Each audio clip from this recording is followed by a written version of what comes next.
Hello and welcome back to any returning listeners to the podcast. If this is your first time listening, my name is Heidi El Pinto. In 2018, I started my own small business. I distribute movie serials, TV shows, and feature films, all with roots in Pulp Fiction. This is my podcast one on one, where I take people that I admire on social media and I force them to be my friend for a half an hour. Today, I have a real special guest. I think, if I'm correct, this is my first real YouTuber. I mean, I've talked to a couple people that dabble in YouTube a little bit, but she has a good chunk of videos out there that are very enjoyable. Today, I'm talking to Nicki from Trivial Theater. How you doing? Good, how are you? I can't complain. It's a beautiful evening. Exactly, yeah. It's a slightly earlier where I am. I'm over in California, so it's about 4 o'clock. If I'm correct, it's 6 o'clock where you're at, so I think the sun's already set for you. Yeah, it has, and it's actually snowing, so I was trying to be optimistic. Oh, okay, that's nice. Snow is nice, at least for the first day. Exactly.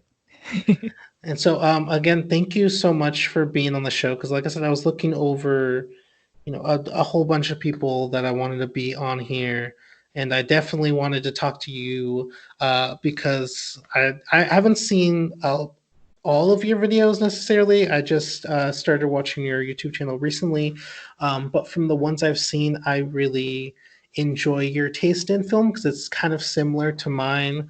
Because the only thing that really bugs me about being a part of film Twitter is the fact that people seem to forget at times that movies existed before 1980. Oh, I know it's sad to see because whether you're talking cult films, whether you're talking just great classics, the things that come now, they're built on the shoulders of what came previously, and even though they're not necessarily the most PC by today's standards, they were pieces of their time, and it's important to be able to see them as such, I think. Exactly, because I'm always talking. Obviously, like I said, I distribute movie serials. Like they in themselves have contributed so much to what we watch nowadays, whether it's superheroes or Star Wars or Indiana Jones. Like all that stuff came from movie serials, and you could say the same things about a lot of B movies that people snub their noses at. I mean, you can just look at all the people that Roger Corman made famous, and I mean, I think that's evidence right there that B movies do have a place in history that they deserve and they shouldn't be ignored. Oh, absolutely. And the thing is, they were still they were still ways of working through the fears of the time. I mean, you go back to the 50s and 60s and even the 70s, and you had such nuclear scares and such. And that was one way for people to kind of work through all that stuff. I mean, you can even go to a lot of B movies and you had these long scenes where people weren't doing anything. And for the drive-ins, it's said that that's actually a time that was built in for the younger people that came in there to make out. I actually did not know that. That's I read it funny. someplace, and I have some confirmation of that, but yeah, I think that's right. So from what I've read, it is. So I have to double check my sources. Okay, yeah, that makes sense, and yeah, like you're saying, I mean, even though they were B pictures, B movies, they did have a lot to say about what's going on in the world. Two examples I like to go to are Charles Band's Trancers and the works of Lloyd Kaufman, because obviously something like Trauma, people again are like it's crude 12-year-old humor, and it is. I'm not gonna lie, I don't necessarily like everything Trauma put out. I'm a little picky when it comes to that catalog. That's But fair. when you look at something like The Toxic Avenger, I mean, Lloyd Kaufman was really trying to say something about the environment in that. And even again in something like Charles Band's Trancers, if you watch the first 10 minutes of that movie, yeah, it's supposed to take place in the future, but there's one point where he goes scuba diving in what used to be LA because of climate change, because global warming. In that future, LA is now in the ocean. Oh yeah, and that's all that stuff. I mean, whether you're talking post-apocalyptic, you can even go to something as simple as and it's not a movie, but Captain America or Captain Planet. I mean, that was talking about huge amounts of that, even at that point in time, and that's 90s. So there is. I mean, every movies in general reflect the era that they're made in. It's I can't remember what the correlation is, but like you look at movies that were made when Nixon was president versus movies when Clinton was president versus movies when, Reagan or Bush or any of them were president. And there is, generally speaking, a certain feel that you have with it with the popular movies of those eras. Exactly. Yeah. Each generation definitely had something they were trying to say, and sadly, some of it is the same thing over and over again. You can look at, the environmental stuff of the 1960s, and you look at now, and you're like, oh, maybe we should have listened to them back in the 60s. But everyone kind of wrote them. Oh, they're crazy hippies. What are they talking about? We're Exactly. fine.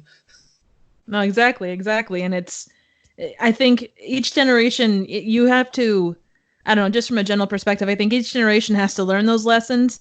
You can't, force those lessons upon. They have to be learned by each generation. And it's hopefully through movies, people, and the availability of through streaming and stuff, hopefully that gives people more opportunity to learn a little quicker than what, previous generations did. Exactly. I mean, again, that's always the hope, but it is a little funny when we do have to learn the kind of same lessons over again, and they're kind of touted as something new. Oh yeah. Like again, 2019, I absolutely loved Parasite. That's a great movie and one of my favorite movies of the year. But at the same time, if you look at a movie like Gold Diggers of 1933, the first 45 minutes of that movie and the first like 45 minutes of Parasite kind of line up Oh, a little absolutely. too closely, and they are kind of saying the same thing, even though they're made like 85 years apart from each other. And that's very true. And but to some extent too, I think just from a very general perspective, I think there are supposed to be like 7 or 8 known storylines, and that's kind of a variation on that. Whereas, there's only so many ways to tell a story. You run into that with Star Wars. They're trying to tell the same tale for a different generation to some extent. And I think that runs into the case of whether a movie was made in 1933 or 2019. Those lessons still need to be learned, and the crowds that were there for the Depression era story of gold diggers versus the immigrant populations and those that are fighting for rights for those folks today. They're it's sad that they can't translate across time, but it is a way to get that message back out there. But that's cool that you made that connection. I love that. That's amazing. I mean, again, that's what I try to do as best as I can, because obviously, like I said, when you're on a place like Film Twitter, like it can feel pestering to Yeah. just tell people, well, no, you have to watch classic film, you have to watch classic film. I feel like it goes down a little bit easier for them when you relate it to something new and show them that like they do have relation to each other. Like when the trailer for that not ABC Apple Plus TV show, The Newsroom, or the morning show, not the newsroom, the morning show came out, and I remember seeing that trailer and thinking this is kind of like Network from '76, and like that's what I was kind of advising people. I'm like, oh, if you think the morning show looks very interesting, Network is currently on Netflix right now, and it is a very good movie from 1976 that says some similar things, and of course, most famously lost Best Picture to Oh man. Rocky that year.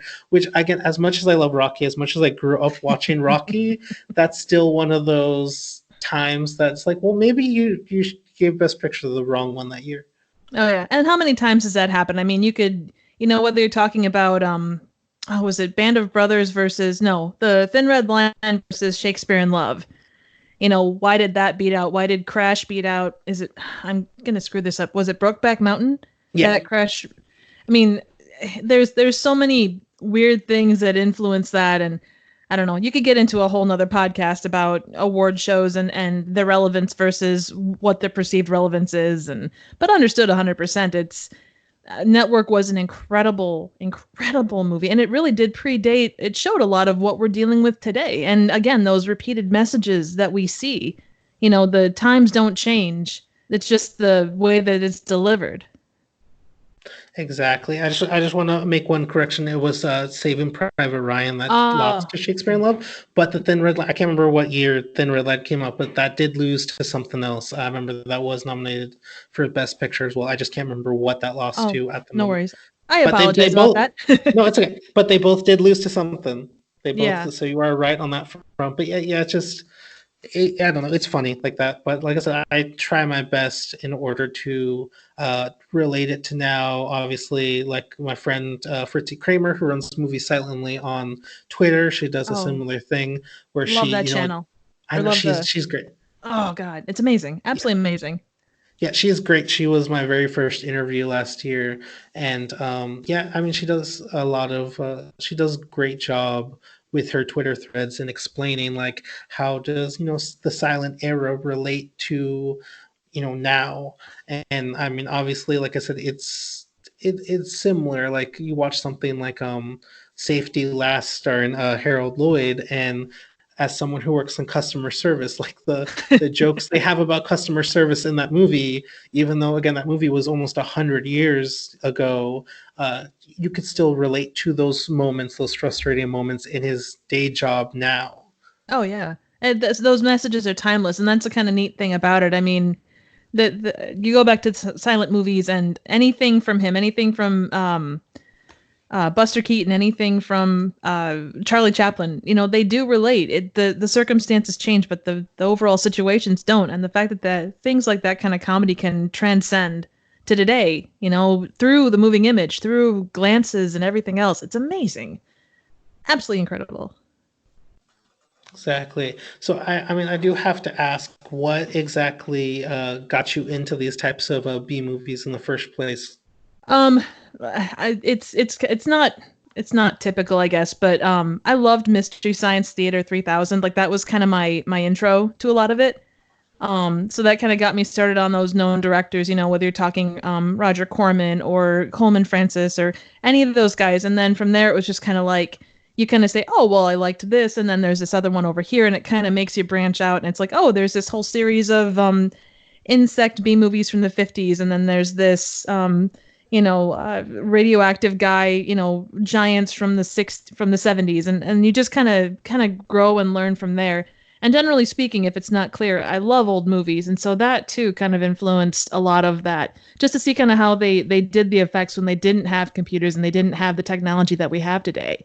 Whether it's rear projection screens or using a lot of miniatures or matte paintings or whatever it might be. I mean, it's incredible to see how they achieved and like the vision and how they made that happen. Okay, that's legit. I did not get into Mystery Science Theater 3000 until I was an adult, until after they had put the old ones on Netflix. But that's definitely a good gateway drug into these older B movies. Because Like, obviously they make it funny for you. There's these colorful robots. Like I can understand if you're like a younger person or like you've just never experienced these types of films before. That is a good way to get into it.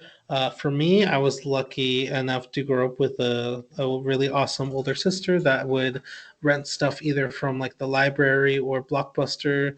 I think I want to say my first B movie I ever watched was House on Haunted Hill with Vincent Price. oh, that's a great one. Yeah, because I love William Castle. I love Vincent Price. My sister absolutely adores Vincent Price. She did then, she still does now. And Nice. so that was kind of the gateway, which is funny that it was that movie because as a kid, I was one of those kids that was like scared of everything, even movies that weren't even necessarily supposed to be scary. And Hmm. it's weird that like I got into that, into it through a horror movie.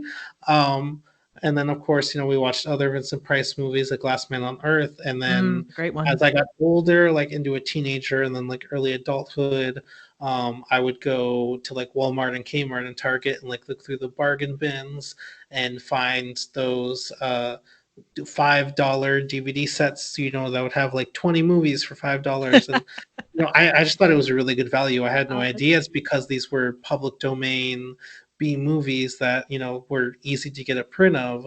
And it's kind of funny because I was thinking about those recently, and they're a little bit obsolete now. Because obviously because of streaming, which is both good and bad. Because I definitely remember it because I own a few of those, and it's kind of annoying when you just want to watch like I don't know the City of the Dead and you want to get the $5 box set just for that, but because you bought it for that one movie, you now own a fourth copy of Night of the Living Dead. I understand how that goes. I've got a couple of those big 20 movie collections myself. When I started my channel, I just went out and tried to find like every what I perceived to be bad movie that I could find, and I ended up with a couple of those like the big 50 movie box sets, and it's like, oh my God, how many of these are actually going to work, and how many of them are doubles or triples of what I already have. So there is that thing about, yeah, multiple copies. So if you do like William Castle, the trivia behind him is incredible. Just like I love the backgrounds of some of the things that he did, like from a marketing perspective and all that stuff. It's just he was a gimmick master, and it's incredible what he did. Exactly. Yeah, because again, I was talking to my sister about this recently because we really enjoyed the Ryan Murphy show Feud, and they have that William Castle episode Oh where yeah. John Waters plays William Castle, and my sister was talking about that. Like, I wish we had someone like that nowadays that would install those gimmicks, and I'm like, I don't know if there really is anyone like that nowadays. I mean, maybe kind of, sort of Jason Blum, like the way he did like the campaign for like the paranormal activity movies where you Hmm. had to go onto the website and request it into your town, kind of thing. Like that was a kind of a cute gimmick thing, like little True. things like that. Or like I think the Ghost Dimension one, I think that was 3D if I remember correctly, that paranormal activity one. Yeah, I um think you're right. but again, it's little stuff here and there. It's not really necessarily the same thing.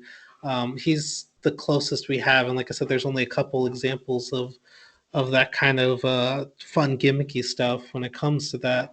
So yeah, it's really cool when somebody understands that it's not just what you're showing somebody; it's how you show it to them. It's really about the showmanship of that, and I feel like movies have kind of lost that over the years.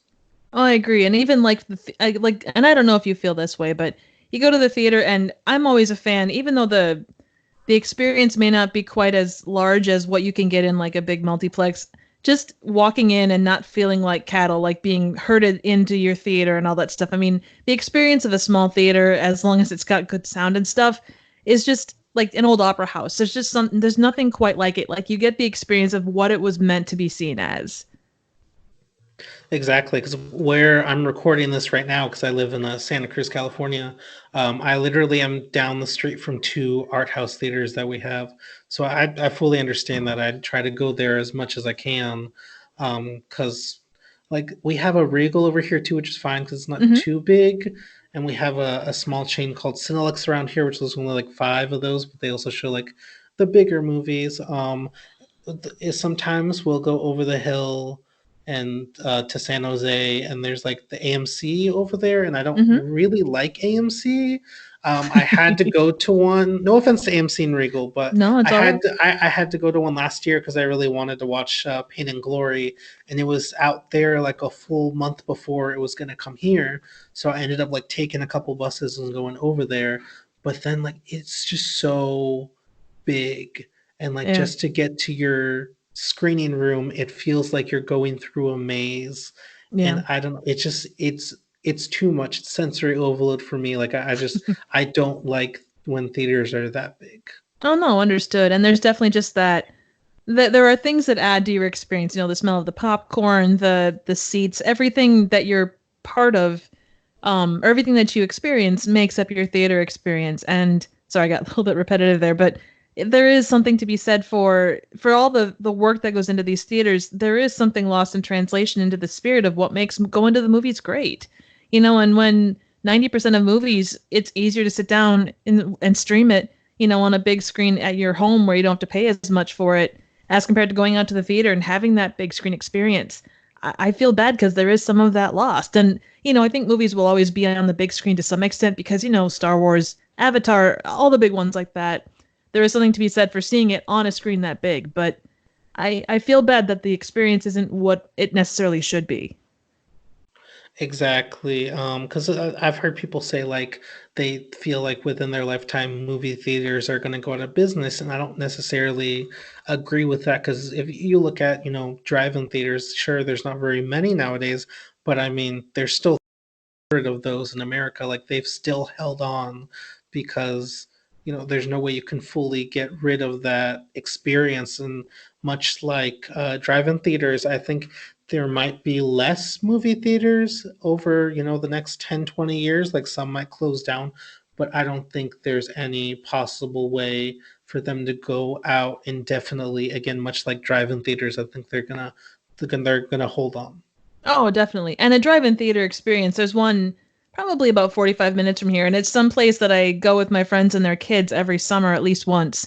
And it is that there is that you don't necessarily go for just the movie because like if you go to anything that has any kind of visual effects on it, like the one year we went to Inside Out, and it was an amazingly cool movie to see, but you lose so much detail because of the way that it projects and you've got so much, light pollution and stuff from around it. But it is such an experience and such a cool thing to see, even, 60, 70 years after it started. And I apologize, I probably skewed how long drive-ins were actually out, but that old school experience brought up to date and modernized and stuff. There's just something about it. No, it's okay. I think you got it right because I think they popped up right after World War II, And that would make and so sense. that was the late 40s, early 50s.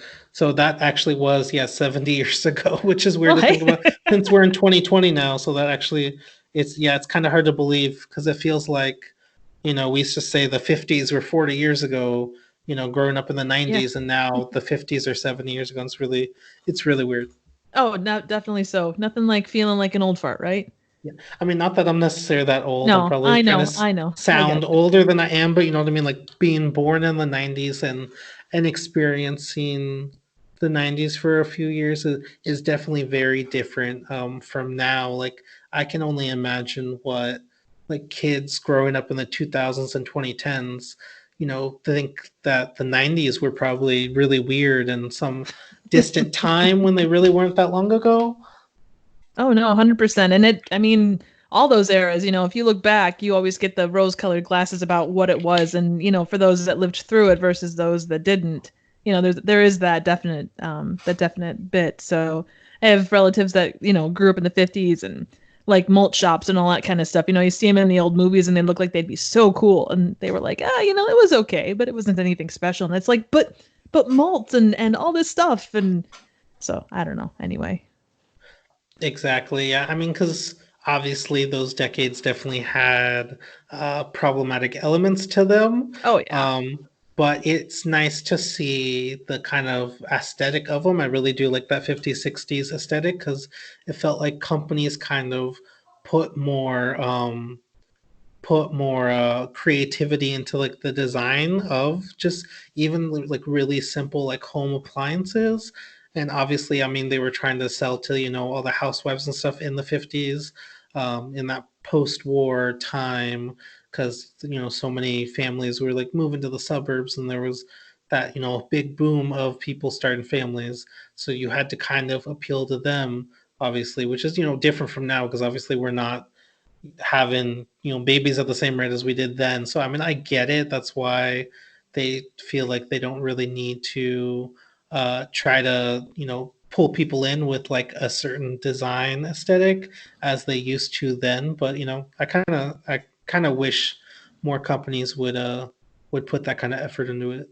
Oh yeah, definitely so. I mean, and even going back further, you look at the Art Deco stuff of the 20s. I mean, there was just you look at it and you know it's the 20s. And it's the same thing with the 50s and 60s. You look at it and you automatically know where it comes from. Exactly, and I mean, definitely, I think maybe because I don't know, maybe because that is true because when you think back to like the 1920s, that was the big kind of boom where everyone was kind of moving into cities and starting to work in factories and stuff. And then of course you had, like I said, the baby boom of the 50s. I have a feeling, I don't know, I'm no expert, I don't know really, I didn't study anthropology or anything, but I just want to say that because I feel like if I'm just kind of going off, people are gonna think I actually know something about something on here because I'm just, like I said, I'm just throwing stuff out there. But Mhm. I think maybe it's because those both were kind of big booms and people rushing toward one way or another. Like in the 20s, going to the city, in the 50s, regressing from the city. I don't know. Maybe that's what caused kind of forced the aesthetic. I don't know if that makes any sense Oh no, because absolutely. companies had to realize there was a bigger market than they thought, and they had to kind of appeal to them in such a specific way that kind of forced that type of design. Well, I think too, to some extent, you look at the 20s and you were coming out of a world war, and you're coming out of the 40s, and that same thing, you're coming out of a world war where people had to cut back on everything that they had. And then, it's like, hey, there's, disposable income. Let's make something big and fancy. So, the biggest, fanciest thing that we can make, whether it be a toaster, a washer, whatever. And hey, we want to get people to buy this, and they're looking for something crazy and different looking and awesome and this color or that color. And I think that's probably to some extent too what drove that. Exactly. Again, unlike nowadays where it's like, well, you have to buy one because you have to. Like we make Yeah. washing machines, and you'll probably recognize that it says GE on it, and you had a GE one before, so you'll probably just buy it again, not because this is the best one, but because this is the recognizable name that you know. Oh, 100%. And there really aren't that many names to choose from. I mean, like, even you look at cars, back in the 30s and 40s, you had endless models and a ton of different companies, and those have all been bought up by I guess they still have the same name, but it's they kind of weed out as they go and kind of break down the ones that are the most popular. So, it's like everything else, ebb and flow. Exactly. So we'll see. Obviously, we just started this decade.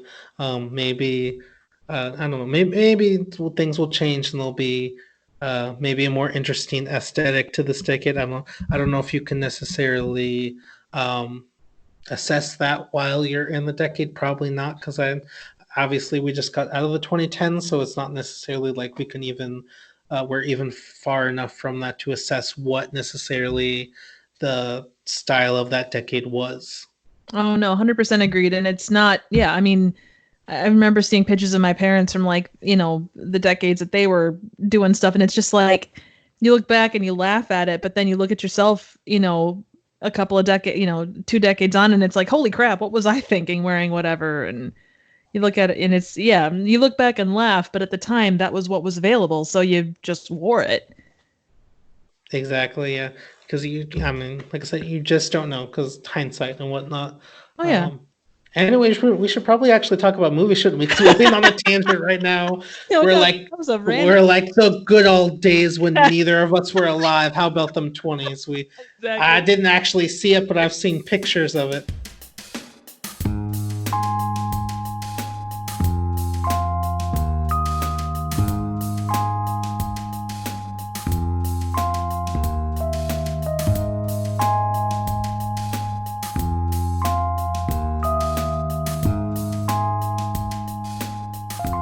All right. So, anywho, I wanted to ask you: Are you a physical media person, or do you watch a lot of stuff by streaming now?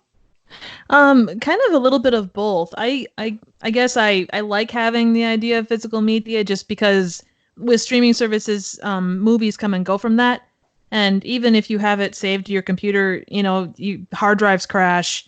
There's always that chance. And not to say that CD or DVDs and things like that don't or Blu-rays don't go down. There seems to be a little bit less chance of that. So I have I guess a combination of both. Right on, yeah, me too. I mean, I think I would definitely purchase more physical media if I just don't have the room in my house for it at the moment. There's currently on top of a dresser, I have two stacks of Blu-rays and DVDs that will probably fall over and kill me one day. Um, but I keep adding to it and hoping it will be all right. And so most of the time I do buy stuff on digital, like on Voodoo or something, or like I was saying, the kind of stuff I used to purchase the giant, $5 box sets for. Luckily, a lot of that stuff is on Tubi TV, and I've really gotten into watching that service. I really like it. Like it says a lot of the Roger Corman stuff and William Castle, and so that way, I like the fact that we live in a time now that someone who could be getting into these movies can just go online and hit play on something and doesn't have to worry about buying 19 other movies just to watch the 20th that they've always wanted to watch. Oh no, 100% agreed. And the variety of things you can find almost anything online. I mean, if it's public or if it's public domain, It's amazing the amount of places that you can find those kind of things. And Tubi TV is, when I first found that, I was amazed at how much they had to offer. It was crazy. Exactly. Like it's just it's just insane. Like I said, the difference like 10 years makes. Like I said, at the beginning of the 2010s, I was digging through bargain bins, and the fact that I don't have to do that anymore. And I could just, like I said, there have been so many times when I just Google something. I'm like, oh, I remember I saw this one movie one time, either like on cable or one of those box sets. I'm like, and then I Google it, and it's like on Tubi TV. I'm like, oh, that's perfect. Of course it is. Like, Nice. you know, that makes sense. So it's just really crazy to think about stuff like that, because I was thinking about the other day too that like when I was growing up in like the 90s and like early 2000s and stuff, it was really hard for, let's say, an underage person to watch an R-rated movie, because obviously you couldn't get into the theater to watch it. Right. And you know, you if you tried to like rent it from Blockbuster or like Hollywood Video or something, like they probably, you know, they might not have rented to, you know, a 12-year-old. Honestly, I never tried actually that, 'cause I didn't have any money, but you know what I mean? Like if I had tried, I feel like they wouldn't have let you. But because of like Netflix and Hulu and like I said, even like free to watch stuff like Tubi TV and the Roku channel and stuff, it's just kind of crazy that like even without like any sort of account or, you know, any sort of money, like a 12-year-old kid could easily watch an R-rated movie now, and that's just kind of crazy to think about. Oh, it is very much, very much. And honestly, you know, you look at what's in movies and what they're exposed to on a daily level in a lot of schools, and you know, the two are kind of in the same realm. You know, it's you're not going to hear anything worse in a class, you know, in school as you will, you know, in a movie for the most part. Exactly. I mean, because like I said, I mean, it's not like I didn't watch I more understand. mature stuff at that time, but like the only way you could do it without having to have your own money or be over that age was with cable. But those were cable edits that would take out all like the dirty stuff and the curse words. And when you watch, you know, I don't know if you've ever had this experience, but like when you've seen a movie several times on cable and then you finally watch it unedited for the first time, it just kind of blows your mind. And kids nowadays are never going to have that experience. They're just going to get the R-rated version of that right away, and that's just crazy to me. Oh yeah, it's like Snakes on a Plane.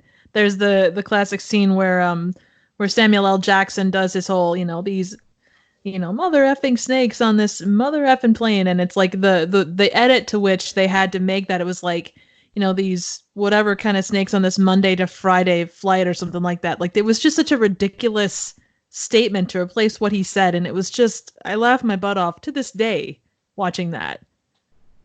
Exactly. I know that stuff could be really funny and make the movie more so entertaining in those scenes.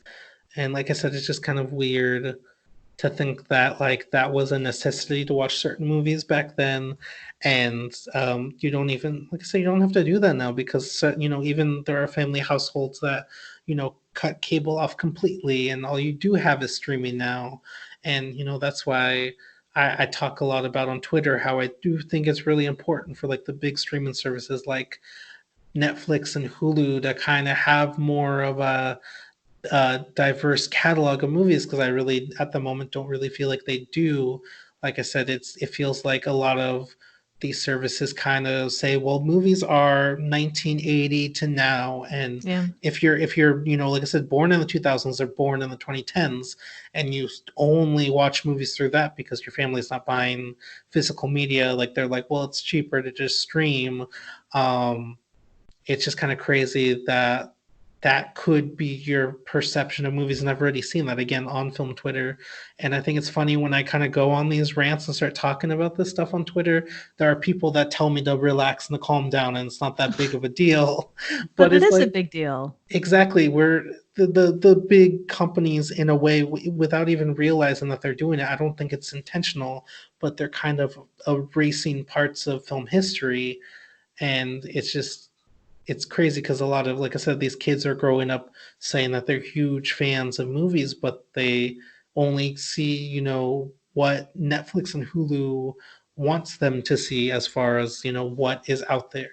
Oh yeah. Well, and if you go in there and you look for, say, say you do Star Wars, and it's going to keep recommending you what it thinks that you want to see. It's not going to give you this an outside the box thing of, hey, check out this, check out the inspiration for it from the 1930s with Buck Rogers or whatever it might be. You're the ability to look outside that box, to even see outside that box. They don't even know the box that they're in a box, and to not have that. I mean, and I know I was the same way. Growing up, you go to the video store or whatever it might be, and you see some, the cover art of a random, DVD or VHS or whatever catches your eye, and to not have that, I think there is something lost there. But every generation has the thing that allows it to catch that stuff. And ideally speaking, places like YouTube, places like podcasts, um, you know, people that listen to them, they take the time to look and see, well, hey, these guys recommended this random movie that I've never heard of, or what is a B movie, or what is a classic, or what is all this stuff. Hopefully they do their due diligence and can look and see what's outside that box. I mean, even what you do, I mean, distributing all these amazing things, you're providing an outlet for, seeing all those things that they may not otherwise know about. Well, thank you very much. I appreciate that. Oh, of course. So before we go, I think definitely the message of this podcast has been, history is important, and please hold on to your social media. Not social media, physical media, not social. No, you can throw the social media in the ocean. I don't just throw your phone in the ocean. That's fine. Physical media, that's more important, not social media. Hold on to your physical media. History is important. Explore more than what you're being given. I mean, I think definitely those have been the theme of this podcast today. So I guess before we go, just want to tell everybody where they can find you. Certainly. You can find me on YouTube at youtube.com/trivial theater. And theater is spelled the normal way, not R-E. And then you can find me on Twitter. I'm at trivia_chick, and chick is spelled without a K. Look forward to seeing you. I put out a lot of random weird trivia, and I review a lot of random movies on my page. So I come and enjoy. Exactly. And definitely, if anyone wants to know what video of yours to get started on, I definitely recommend the Spider-Man TV movie, which I adore, because those TV movies are terrible, but it's just funny how they just didn't know how to execute, superhero stuff for the longest time, before really the modern era. And I just find that stuff really cute and funny. So definitely, I really like that video. Definitely check out her stuff. So I think this is the part where we say goodbye to everybody. So bye. All right. Take care. Have a good evening.